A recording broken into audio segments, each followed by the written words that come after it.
আজকের এই সন্ধ্যায় আমি কিভাবে ডিমের চাপটি তৈরি করি তাই আজকে তোমাদের সবার সাথেই শেয়ার করব। তো আমার ভিডিওটি তোমরা সবাই দেখতে থাকো।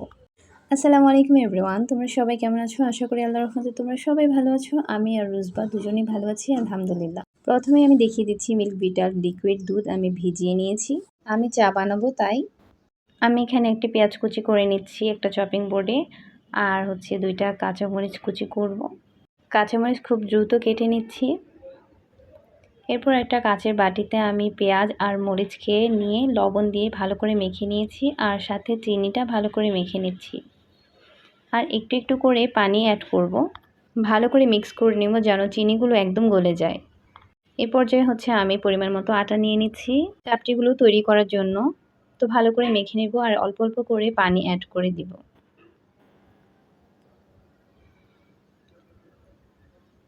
আর একটু একটু করে পানি অ্যাড করে করে মেখে নিব যেন ঘন হয়ে যায়।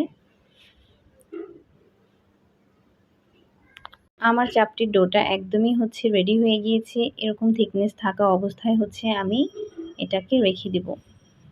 তারপরও একটু মনে হয়েছিল ঘন, তাই পরবর্তীতে আমি একটু পানি অ্যাড করে নিয়েছি। আর এখানে একটি বাটির মধ্যে পেঁয়াজ কুচি, মরিচ কুচি, লবণ, সাথে একটা ডিম ভেঙে নিলাম। যেহেতু আমি ডিমের চাপটি তৈরি করছি, তো ডিম না হলে কি হয়, তাই ডিমটা রেডি করে নিলাম। এই পাশে একটা পাতিলে আমি হোমমেড সেরেলাক দিয়ে দিয়েছি, তাল মিষ্টি আর কিছুটা পানি দিয়ে দিব। আমি বাবুকে এই তাল মিষ্টিটা খাওয়াই, তাই তোমাদেরকে দেখিয়ে দিলাম। একটু পানি অ্যাড করে চুলায় বসিয়ে দিব। আর এপাশে দুধ দিয়ে দিয়েছি, বরফ ছিল তাই ভালো করে ভেঙে তারপরে দিয়ে দিয়েছি। আর এখানে অ্যাড করে দিয়েছি চিনি, তারপর চুলায় বসিয়ে দিয়েছি। এরপর চুলায় একটা ফ্রাই প্যান বসিয়ে 2 টেবিল চামচ সয়াবিন তেল দিয়ে চাপটির ডোটা দিয়ে দিয়েছি, ভালো করে মেলে দিচ্ছি আর পরোটার একটা শেপ দিচ্ছি। এরপর আমি ঢাকনা দিয়ে দিয়েছি কিছুক্ষণের জন্য। এরপর আমি 1 চামচ ডিম দিয়ে দিয়েছি আর ভালো করে মেলে দিচ্ছি। তারপর আবার উল্টে পাল্টে দিচ্ছি। এভাবে করে বাকি সবগুলো পরোটা আমি ভেজে নেব, চাপটিগুলো ভেজে নেব। তো এইভাবে করেই আমার চাপটিগুলো রেডি হয়ে যাবে। আরেক পাশে দুধে বলক এসে পড়েছে, তাই চাপাতি দিয়ে দিব। এগুলো সিলেট থেকে একদম অথেন্টিক রিয়েল চাপাতি নিয়ে এসেছে। তো এটা এত সুন্দর স্মেল আসে, ঘ্রাণ, আর কালারটাও অনেক সুন্দর আসে। তো আমি অনেকক্ষণ রাখবো চুলায়। আর এপাশে পরোটাগুলোও বানিয়ে নিচ্ছি আর একটু একটু দেখিয়ে দিচ্ছিলাম তোমাদের। আর এই ছোট্ট কিউট চাপটিটা রুজবার জন্য বানাচ্ছিলাম। তো ওর এটাতে আমি কি দিব তাই তোমাদেরকে দেখিয়ে দিচ্ছি। আর একটা ছোট্ট কোয়েল পাখির ডিম দিয়ে দিব, যেহেতু ঝাল খেতে পারবে না সে কারণে। এর আগেও কয়েকবার বেবি আমার সাথে চাপটি খেয়েছে, এই জন্য আমি ওর জন্য এই চাপটিটা বানালাম। আর এই পাশে ওর সেরেলাকটা বসিয়ে দিয়েছি। ভালো করে সেদ্ধ হয়ে যাওয়ার জন্য অপেক্ষা করব আর একটু একটু নেড়ে চেড়ে দিব, ঘন হয়ে যাওয়ার জন্য ওয়েট করব। আর এখন দেখিয়ে দিচ্ছি বাবুর কিউট পিঙ্ক কালার বাটি। এই বাটিতে আমি সবসময় তোমরা দেখো বাবুকে খাওয়াই। এই তো যাই হোক।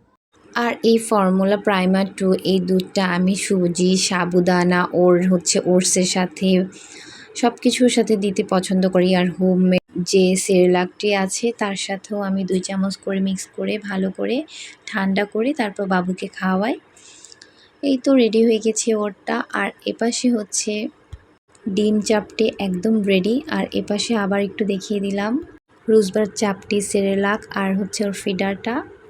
আর এখন একটু চা ঢেলে নেব আমাদের জন্য। আমাদের বলতে আমি আর আমার ননদ আছি বাসায়। তো আমাদের দুজনের জন্যই নাস্তাটা এখন বানিয়েছি। গাইস, তোমরা যদি চাও এই অল্প সময়ের মধ্যে সন্ধ্যার নাস্তা হিসেবে এই ডিম চাপটি তৈরি করতে, তাহলে অবশ্যই আমার রেসিপিটা ফলো করবে আর আমার ভিডিওগুলো দেখতে থাকবে। নতুন নতুন কী ভিডিওগুলো আসে তাই ফলো করবে। তো একটু ঢং করে নিব এখন। যদিও এই ডিম চাপটিটা আমি হাত দিয়ে খাবো, যেহেতু ফেসবুকে একটা পেজ আছে, ওই পেজের মধ্যে ভিডিওটা ছাড়তে হবে, একটা ঢং করতে হবে না। তো যাই হোক, একটু ঢং করে কেটে নিলাম। এরপর যাই হোক, হাত দিয়েই তো খাবো তাই না। এটা যখন চায়ের মধ্যে চুবো দিয়ে খেয়েছি এত মজা লাগছে, মানে কি বলবো গাইজ, এত মজা লাগতেছিল। তোমরাও ট্রাই করবা। আমার তো নাস্তা করা শেষ। তো বাবুকে এখন নাস্তা করানোর পালা। এই তো আমার বেবিটা চুপটি করে বসে আছে, বুঝতে পারছে না কি করবে। আর বারবার হচ্ছে রুমের লাইট চেঞ্জ হচ্ছে, তাই উপর দিকে তাকিয়ে আছে তাই। তো যাই হোক গাইস, আমি এখন ওকে সুন্দর করে হচ্ছে একটু একটু করে হচ্ছে চাপটিটা খাওয়াবো। আর তোমরা সবাই মাশাআল্লাহ বলতে ভুলবে না। রিসেন্টলি হচ্ছে বাবু এত অসুস্থ হয়ে গিয়েছে, আমি আসলে কোনোভাবেই হচ্ছে সুস্থ নাই। তারপর ভিডিওটা এডিট করছি, একদম ভিডিওর শেষের দিকে চলে এসেছি গাইস। তোমরা আমার ভিডিওটি পছন্দ করো আর না করো, আমার ভিডিওটি দেখতে থাকো, দেখতে দেখতে ভালো লাগা ভালোবাসা এমনিতেই হয়ে যাবে ইনশাআল্লাহ। তো পরবর্তী ভিডিওর জন্য অপেক্ষা করো। আজকের মধ্যে এখানে বিদায় নিচ্ছি। আল্লাহ হাফেজ।